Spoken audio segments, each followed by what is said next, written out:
So Maya Angelou wrote, "The ache for home lives in all of us."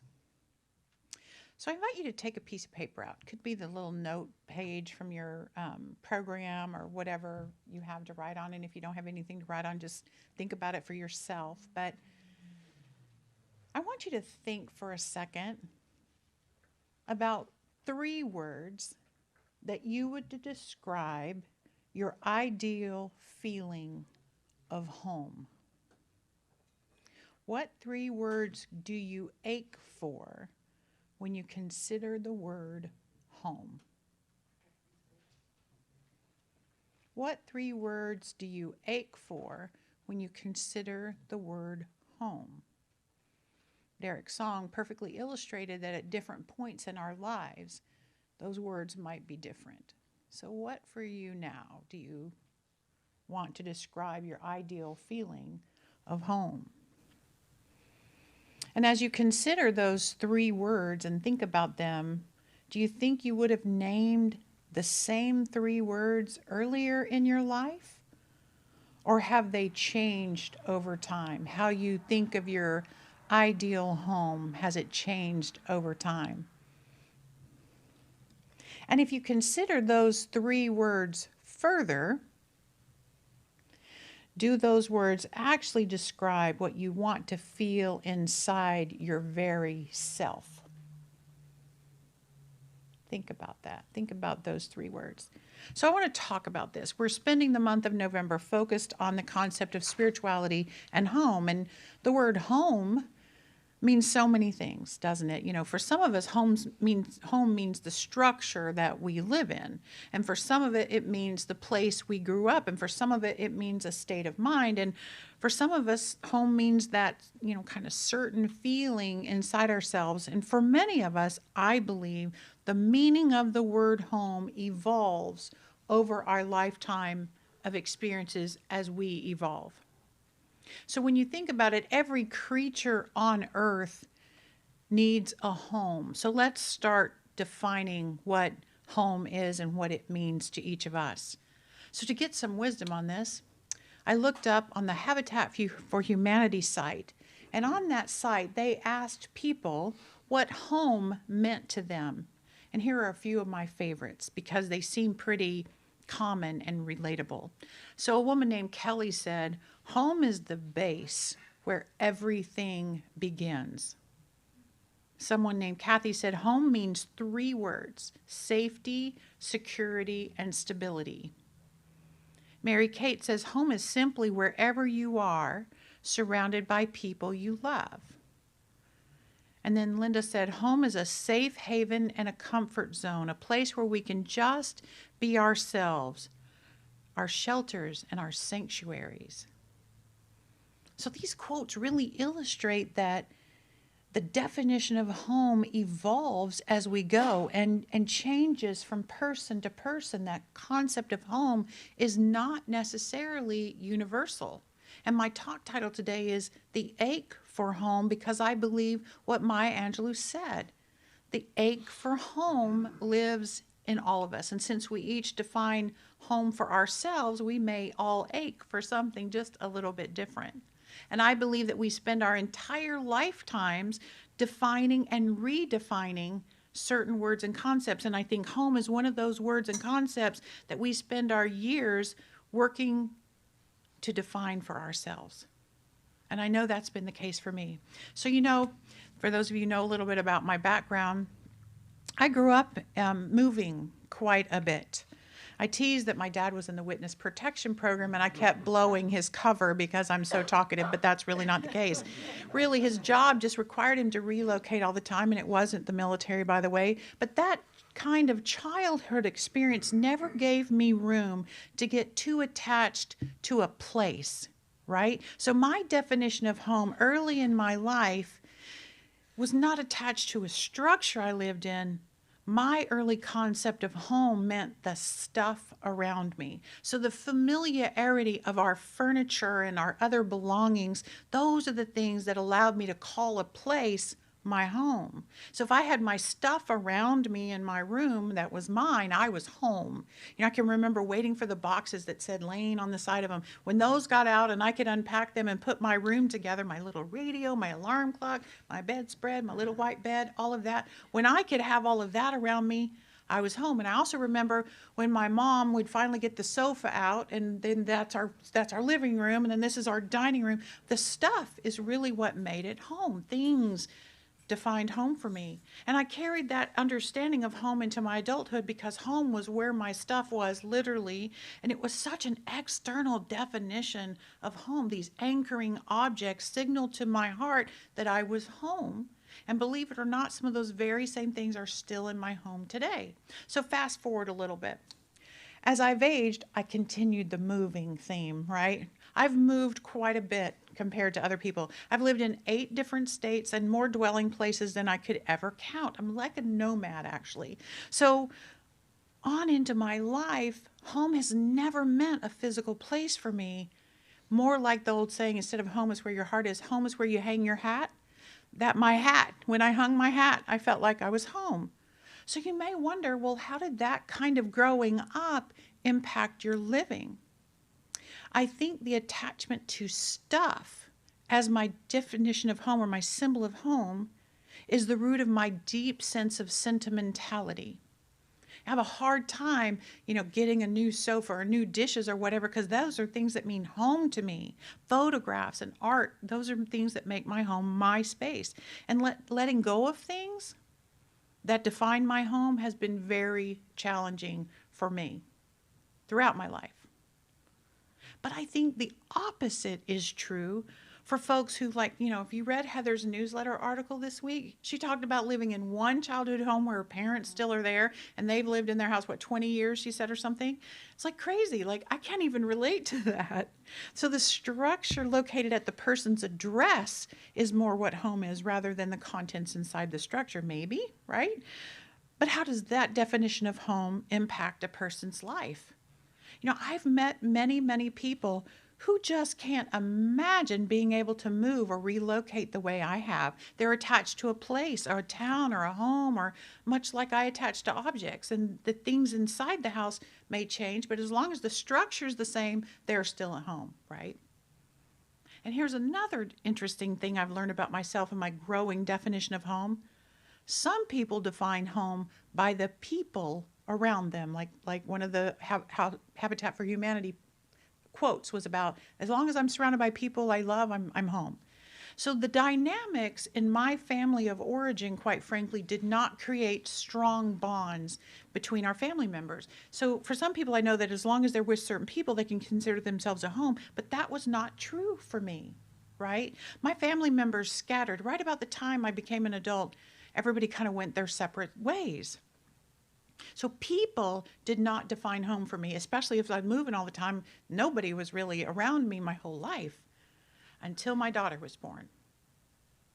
Having her shifted that for me, and my definition of home changed a bit because her presence began to be a part of my understanding of home.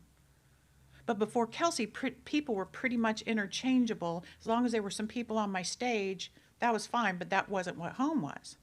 So if your definition of home is about people, how does that impact your life? Maybe the idea of leaving people to whom you're attached can be, very, very scary. I had a client recently who left his family of origin behind in a hometown where he had lived his entire life, and he moved away in his 50s.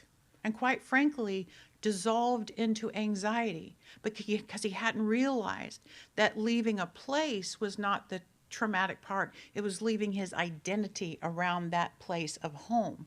So he's redefining the word home for himself, and it's not easy, quite frankly. So my experience of this kind of change happened in my mid-30s.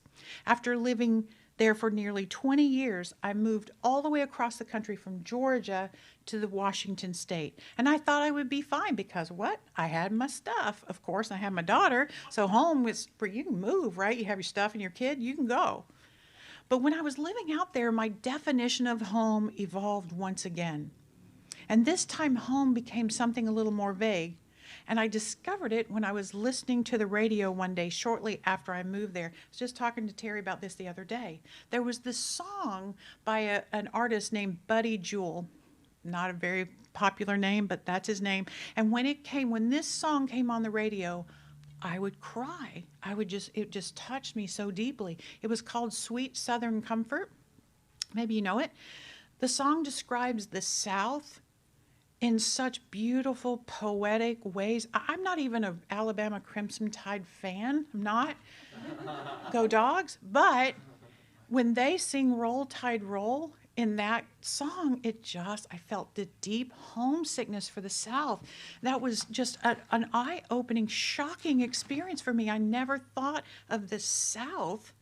I didn't think it was that important. You know, and the lyrics of the song are about jasmine and magnolia and the Mississippi River and all this stuff. And I felt those words deeply, and I felt a certain familiarity and homeness in the descriptions that I couldn't find that hominess in the Pacific Northwest. Never could. Never could. Loved Seattle, loved it. But it wasn't that vibrational home feeling. And I didn't know that was part of my home definition until I left. And I'm like, oh, somehow the South felt like home, but the Pacific Northwest didn't feel like home. It didn't feel homey enough. So maybe you can relate to that. Maybe home is defined by geography or proximity to a natural element like the beach or the mountains. If I'm not home, if I can't see water or whatever, that's another way to define home. And then my definition of home evolved again. So finding spirituality shifted my understanding and definition of the concept of home profoundly. Because when I shifted my identity away from my human self more and more and toward my spiritual self more and more, basically from the outer to the inner, home no longer had anything to do with my stuff. It actually didn't have to do with my daughter either, or people. It wasn't connected to the South or any geography. Home had to do with a certain feeling of centeredness, an inner equilibrium as I kind of aligned myself with my soul spiritually. Home became a feeling inside of belonging to myself. Home is a vibration within me. So when I say I ache for home now, that is the home I ache for. The home I ache for is a deep knowing inside myself that all is well, that I am centered in spirit. And home is that vibration inside of me. Home is a sense of belonging. Can you relate to this? Can you relate to what I'm saying, right? So let's look at the concept of belonging, because I think we all ache to belong. And what Maya calls that ache is home. And overall, I think home actually means a belonging, right? So having a place to belong is a basic human need. At its best, home is that place where we feel the sense of rootedness and belonging, while also feeling kind of free to fully express ourselves safely. It's a familiar place of unconditional love and acceptance. And in her book, Braving the Wilderness, The Quest for True Belonging and the Courage to Stand Alone, Brene Brown says, belonging is the innate human desire to be part of something larger than us. True belonging only happens when we present our authentic, imperfect selves to the world. Our sense of belonging can never be greater than our level of self-acceptance. I'm going to read that final sentence phrase again. Our sense of belonging can never be greater than our level of self-acceptance.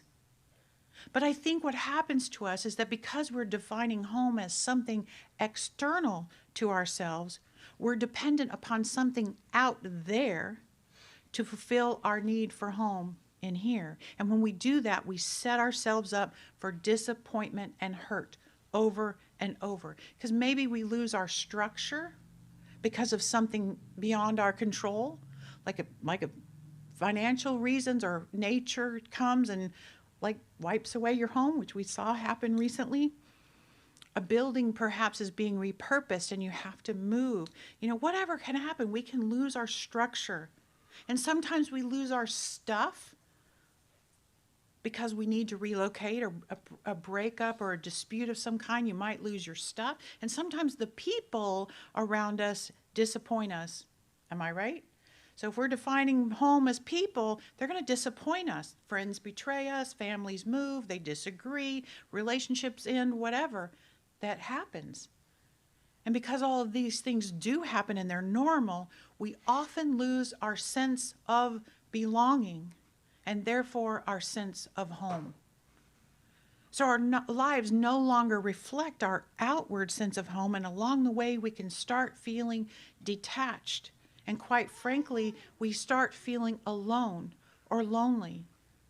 Loneliness is rampant in our society today. It's rampant. We feel alone. We find ourselves walled off in trying to be perfect and therefore lovable, so that we can find a place or a person or somewhere we can belong. But remember what Brene said. Our sense of belonging can never be greater than our self-acceptance. So if we aren't accepting ourselves because of the disintegration of our sense of home, we're caught in a vicious cycle, aren't we?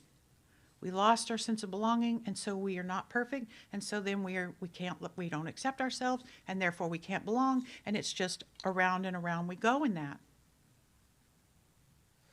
This means that we must find our definition of home, our sense of home, inside ourselves. And it points us back to spirituality. It's no wonder it took finding spirituality to make me feel like, or help me feel like I belonged and had a sense of home. Because when we're anchored in our spiritual identity, aligned with our souls, we can completely accept who we are on the human level, because that part of us belongs to ourselves or to our souls, warts and all. So when we're living as our spiritual being, we can totally accept what our human experiences are, because they are just what they are. And when I'm surrounded by people who see me as my spiritual wholeness, I know that I belong. I am safe. I am stable. I am secure. I am home. I am at peace. Doesn't that sound heavenly? Doesn't that sound heavenly? Holmes defined heaven just that way. Here's what Ernest Holmes said about heaven. The kingdom of heaven is a place within ourselves where there is universal and individual peace at all times, peace that holds no doubt of our abiding good and wise divine protection. So when we can shift our definition of home, our ache for home, away from a set of people, a certain location, a certain amount of physical stuff, and we can define home as that place that's inside us always, always waiting for us to return to it and know it and feel it, then we can remember that heaven is a state of mind. Heaven is a shift in perspective. Heaven is our inner home. Home is our inherent nature, our spiritual birthright. It's ours to enjoy no matter what our humanly experiences may be. It's ours to enjoy no matter who our parents are or who our family members are. It's ours to enjoy because we've declared it to be ours. No one can take home from us. No one can evict us from our inner home. No circumstance can change our relationship to our inner home. Home is any place where we can be our authentic, imperfect selves and know we are seen and loved and accepted just the way we are. Because when we feel home there, we can launch out into our lives and be authentic and try new things and be creative. So I return to my original question. What is home to you? What must be part of the experience for it to be called home? You know, I share my experiences not because they're special, but because they're universal. We're all evolving and changing our definition of home. And I pray that being a part of this community has allowed you to shift your understanding a little bit, that home is not out there, home is in here. And that your experience of belonging in a spiritual home and that accepts you and embraces you and celebrates you helps you feel home. So I want to close with the very first words that Ernest Holmes wrote in the Science of Mind textbook. And the way the Ernest Holmes book and class ended this week, so we just finished a class, and this was the end of the book and the beginning of the Science of Mind textbook. And I offer these words from my heart as I welcome you to the home within yourself and this spiritual home in which you find yourself this morning. And this is what Ernest Holmes wrote. It's not a quote, it's too long to be on the slide. It says, "Peace be unto thee, stranger. Enter, and be not afraid. I have left the gate open, and thou art welcome in my home. There is room in my house for all. I have swept the hearth and lighted the fire. The room is warm and cheerful, and you will find comfort and rest within. The table is laid, and the fruits of life are spread before thee. The wine is here also, it sparkles in the light. I have set a chair for you, where the sunbeams dance through the shade. Sit and rest and refresh your soul. Eat of the fruit and drink the wine. All is yours, and you are welcome."